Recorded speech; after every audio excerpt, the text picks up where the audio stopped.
सोई राम व्यापक ब्रह्म, ये व्यापक ब्रह्म है। रमन्ते योगनांतो सत्यानंद चिदात्मनि, ये वो ब्रह्म है। व्रहण धातु से ब्रह्म शब्द की निष्पत्ति होती है। व्रंग जो सर्वत्र व्याप्त है, ये वो ब्रह्म है। और ऐसा जो परमात्मा है जो कण कण में रमणा है, ये सोई राम व्यापक ब्रह्म भुवन निकाय निज माया घनी अवतरिउ अपने भगत हित।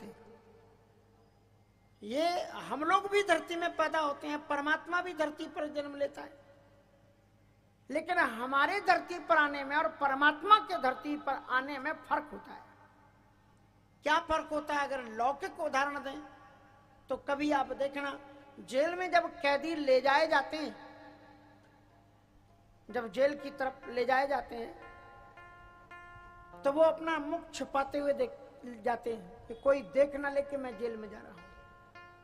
लेकिन उसी जेल में जब जेलर जाता है,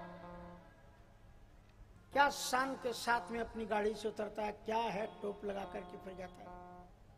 जा तो वो भी रहे, संसार एक जेल है।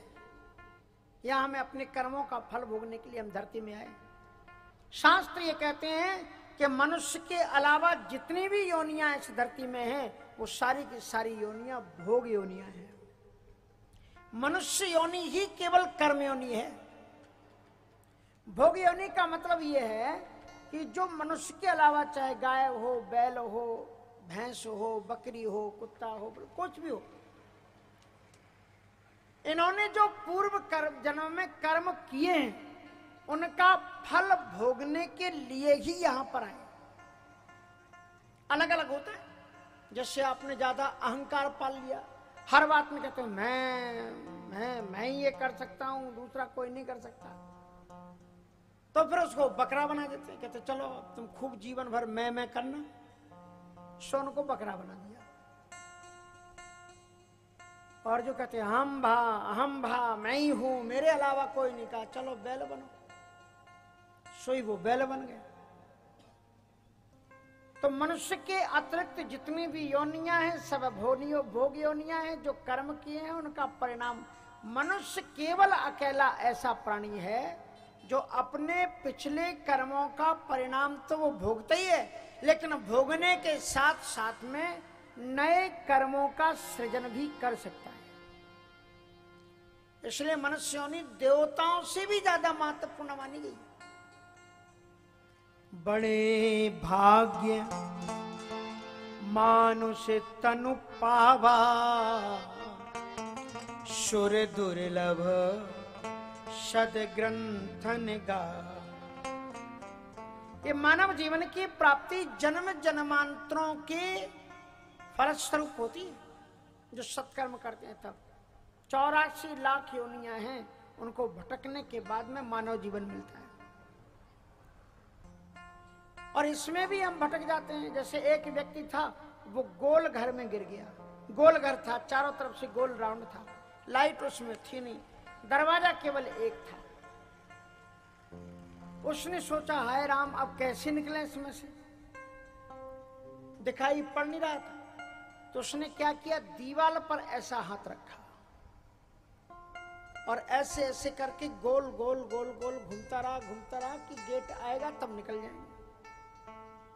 ऐसे ऐसे हाथ खिसकाता रहा और यूं ही गेट के पास में आने ही वाला था, तभी तक उसे कनपटी पर खुजाने लगी। सो ऐसे खुजाने लगा और चलता रहा, और फिर हाथ रखा, तब तक वो गेट निकल गया। फिर उसके बाद में चक्कर लगाते और संयोग की बात, जो ही गेट आने वाला था, सो महाराज मुंह के पास खुजली आई, मुंह खुजलाने लगा, तब तक वो गेट निकल गया। उसके बाद में फिर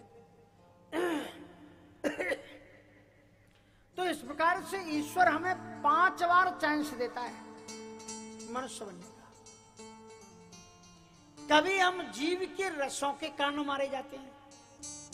जीव के रस क्या स्वादिष्ट है, गुलाब जामुन बनाया, 4 और दे दूं, बोरे की तरह पेट भर भर करके भरेंगे, बोरे की तरह। 125 वर्ष जीना चाहते हो तो हमारा एक नुस्खा नोट कर लो, आज पहले दिन है, अभी काम आएगा। 125 वर्ष जीने का नुस्खा है, नोट कर लेना कि भोजन आधा पेट कर, आधा पेट भोजन कर। वो बच्चियों के लिए नहीं बता रहे हैं जो पहले से एक रोटी खाती हैं, कहीं हम मोटे ना हो जाएं। हाँ, ये भी बड़ी समस्या है। कभी कभी ऐसी सूखी हड्डी सी दिखाई पड़ती, ये क्या है? बोले महाराज इसको लाख समझाते हैं, रोटी ही नहीं खाती, एक रोटी खाती, बताओ क्या होगा? वो जो भरते हैं उनकी बात बता रहे हैं। बोरा कैसे भरते हैं? बोरा भरते हैं, फिर ऐसे ऐसे लाते हो, फिर उसमें भरना शुरू करते हैं। ऐसे भोजन करते जाएंगे, स्वादिष्ट लगेगा, खाते जाएंगे, और उसके बाद में फिर और भी अड़ाई मुर्राई लेकर के फिर भरना शुरू करेंगे इसमें। आप ये बताओ, अगर कोई मशीन के अंदर जिसमें आप वो पीसते हो ना चटनी, अगर आप इतना भर दो कि उसके पत्तों को घूमने के लिए जगह ही ना छोड़ो, तो वो चलेगी मशीन? उसके अंदर की मशीन, उसमें पानी भी डाला जाता है। तो ये जो अंदर मशीन है, इसके लिए दो चीजें, तो भोजन आधा पेट कर, और आधा घंटे बाद दुगना पानी पी। जितना भोजन किया उससे दुगना पानी पियो, और तिगुना श्रम, 3 टाइम वर्क हार्ड, 3 गुना अधिक काम करो। जो गाड़ियां रोड पर नहीं चलती वो गैरेज में ही खराब हो जाती हैं। इसलिए कुछ माताएं सोचती बहू आ गई, अब हमको क्या करने की जरूरत है, शुद्धम से बैठ जाती, भले ही 40-45 वर्ष की हो, बहू है वो सब देख लेगी। अरे बहू को बहू ही मत मानो, दशरथ जी की भी चौपाई सुन लो, बधू लड़कनी परघर आई, राख्यो नयन पुत्र की नाई। तब वो बहू भी तुम्हारा ध्यान रखेगी। माता कहती महाराज जी एक कृपा करो, हमने कहा बोलो माता जी क्या कृपा करें? ऐसी कृपा करो, बच्चे की शादी होने वाली है, सीता जैसी बहू आ जाए। तो हम कहते हैं माता जी सीता जैसी बहू तो आ जाएगी, पहले आप कौशल्या जैसी सास तो बन जाओ। जो ही आप कौशल्या जैसी सास बनोगी, त्यों ही आपको सीता जैसी बहू आ जाएगी, और आप तो बनो ताड़का। और फिर कहो सीता जैसी हो 7 जन्म तक नहीं आने वाली, नोट करके रख लेना। इसलिए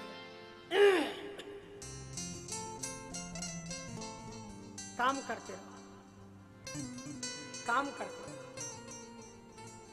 भोजन आधा पेट कर, दुगना पानी पियो, तिगुना श्रम। और चौगुना क्या? चौगुना हंसी, चौगुना हंसो। और वो भारतीय पद्धति से, भारतीय पद्धति और अमेरिकन पद्धति में हंसने में क्या फर्क है? हमारे साथ आए हैं अमेरिका के भैया, हाँ वो बैठे हुए, 3 कंट्री के हैं ये, क्योंकि 200 वर्ष पहले इनके पूर्वजों का यहीं पर जन्म था। उसके बाद वो इंग्लैंड के लोग इनको ले गए थे, अंग्रेज लोग, इनके पूर्वजों को 200 वर्ष पहले। ये लोग गिरमिटिया कहते हैं, लेकिन मैंने वहां का इतिहास लिखा, मैंने बताया गिरमिटिया शब्द नहीं, एग्रीमेंट के साथ ले गए थे वो। और जाते समय इनके पूर्वज केवल एक रामायण का गुटका और एक हनुमान चालीसा ले गए थे। इसी के बल पर आज तक फिजी देश में हिंदुओं ने अपनी हिंदी भाषा को बराबर अक्षुण्ण बना करके रखा हुआ है। और राम और कृष्ण के इतने मंदिर हैं उनके यहाँ पर, जगह जगह पर इतनी पूजा होती है कि अद्भुत पूजा है। ताली नहीं बजाना चाहिए इनके लिए, ये भी बताना पड़ेगा। तो इस प्रकार से इतनी श्रद्धा निष्ठा, और इनको देखो ये तो बाबा जी बन गए। ऐसी कथा सुनी, ऐसा रंग चढ़ा, ये सब अमेरिका छोड़ छाड़ करके बोले महाराज जी हम तो आप ही के साथ चलते हैं। भक्ति रंग में रंग गए। he can talk properly English. If you have time, you can find a time and you can talk with him. He knows properly English, and I will ask and I will say, this is my request, and one day, not today, if you want, you can give today also. So whenever you would like good, so that day you have to give talk a little, only for 5 minutes in English, and then you have to translate yourself in Hindi also. Okay, today or tomorrow? Tomorrow. Okay. तो इस प्रकार से राम कथा ऐसी हमने कही कि पता नहीं कितने बैरागी हो गए उसमें। ये देखो हमारे साथ में खुद ही बैठे हुए राम कथा ये करती है। तो मैं आपको ये बता रहा था, अमेरिकन हंसी नहीं, इंडियन हंसी। इंडियन हंसी भी बड़े मजे की है। एक बार मैं शिकागो गया, एक सज्जन मुझे घुमाने के लिए ले गए, सुबह सैर कराने के लिए। वो इंदौर के हैं, रमेश चौधरी जी, यूनिवर्सिटी के प्रोफेसर थे। मुझे घुमाने ले गए। थोड़ी देर के लिए वो जरा रेस्ट रूम चले गए और मैं चलता रहा। जो मिले वो ही मुस्कुराए। तो जब वो लौट करके आए तो हमने कहा, यहां तो लगता कुछ लोग परिचित हैं हमारे। बोले कैसे आपको पता लगा? बोले अभी 2 लोग निकल गए, वो मुस्कुरा रहे थे, हमको देख करके हंस रहे थे। अरे बोले स्वामी जी, अमेरिका का कल्चर है। ये बात अच्छी, बहुत अच्छी, सीखना चाहिए कुछ। अमेरिका में ये शिष्टाचार है कि किसी कोई अगर तुमको देख ले या तुम उसको देख लो तो मुस्कुराओ, चेहरा बिगाड़ो मत, क्योंकि चेहरे के अच्छे भाव दिखाओ, स्माइल। भगवान राम में और कृष्ण में सबसे बड़ी विशेषता ये थी कि विषम से विषम परिस्थिति में he was happy. They never cried, कभी नहीं रोए। विषम से विषम परिस्थितियों में वो मुस्कुराते रहे। इसलिए जीवन में मुस्कुराओ। तो महाराज वो जब देखते हैं एक दूसरे को, अगर सुबह मिल जाओ आप पार्क में भी, तो वो गुड नहीं कह पाते। केवल कहते, क्या कहते हैं? मॉर्निंग। गुड नहीं, केवल मॉर्निंग। इसका मतलब हुआ गुड मॉर्निंग, और थोड़ा सा हंस देंगे कंप्यूटर की तरह। हाँ, थोड़ा सा मुंह खोला और बंद कर लिया। और अपने इंडिया में कैसे हंसते हैं? ठहाका मार करके, क्योंकि laughing is also good exercise for your good body.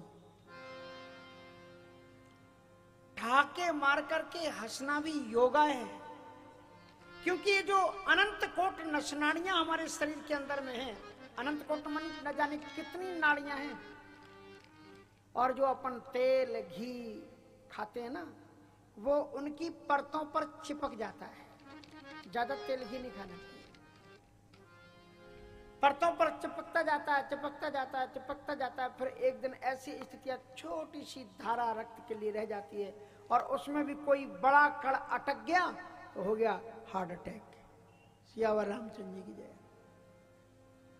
इसलिए प्रतिदिन सुबह सुबह कम से कम 2 गिलास कुनकुना पानी पीना चाहिए। 2 गिलास कुनकुना पानी, यानी ना ज्यादा गर्म ना ज्यादा ठंडा। वो उसको समाप्त करता है। तो उससे क्या होता है? ठहाका मारने से क्या होता है? नस नाड़ियों के अंदर में जो कण अटक गए हैं, जिससे हवा के लिए या रक्त के लिए जो प्रवाह की जगह बंद हो गई है, वो खुल जाती है और शरीर स्वस्थ रहता है। तो ठहाका मार करके चौगुना हंसी, चौगुना हंसो। लेकिन किसी किसी को भगवान ने ऐसी सूरत दी है कि उनके चेहरे पर 12 घंटे 24 घंटे 12 बजे रहते। जब भी देखो तभी ऐसे चेहरा करके लटका करके बैठे रहेंगे। पूछ दो, भाई साहब क्या समाचार? स्वामी जी कट रही है, कट रही है। भगवान कहते देखो इस मूर्ख को कितना दिया, और फिर भी कैसी रोनी सूरत लेकर के बैठा है। इसलिए भगवान के सामने रोनी सूरत लेकर के मत बैठो। भगवान के मंदिर में जब भी जाओ स्माइलिंग के साथ में ईश्वर से कहो कि हे मेरे प्रभु, हे करुणा के सागर, तुमने जो मेरे ऊपर अनंत कृपाएं की हैं उनके लिए मैं आपको कैसे धन्यवाद दूं। तुम्हारी जो मेहरबानियां हैं उनको हम कैसे भुला सकते।